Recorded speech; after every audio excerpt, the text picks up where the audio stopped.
4000 বছর আগে পৃথিবীতে ঠিক কি ঘটেছিল?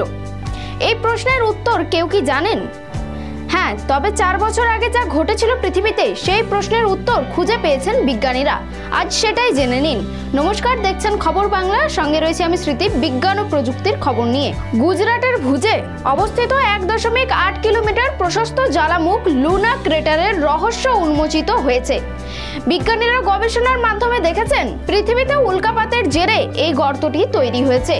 অনুমান করা হয় যে গত 50,000 বছর আগে পৃথিবীতে বৃহত্তম উল্কাটি লুনা ক্রেটারে আছড়ে পড়েছিল। উল্কাপিণ্ডের আঘাতে সৃষ্টি হওয়া ধাক্কা এবং বনে আগুন ছড়িয়ে পড়ার ওই গর্তে সৃষ্টি হতে পারে। একটি প্রতিবেদন অনুসারে হাজার হাজার বছর আগে সিন্ধু সভ্যতার লোকেরা এই স্থানে বসবাস করত। নিউ সায়েন্টিস্ট রিপোর্ট অনুসারে কানাডার ওয়েস্টার্ন ইউনিভার্সিটিতে কর্মরত গর্ডন ওসেনস্কি জানান, জ্বালামুখটি পারমাণবিক বোমার সমতুল্য। লুনা ক্রেটারের ভূ রাসায়নিক বিশ্লেষণে দেখা গিয়েছে সেখানকার মাটিতে প্রচুর পরিমাণে ইরিডিয়াম রয়েছে।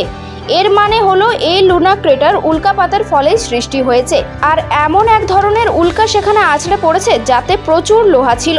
লুনা ক্রেটার এখনো একটি গর্ত হিসেবে প্রমাণিত হয়নি। এই জেরে গবেষণা এখনো পর্যন্ত চলছে।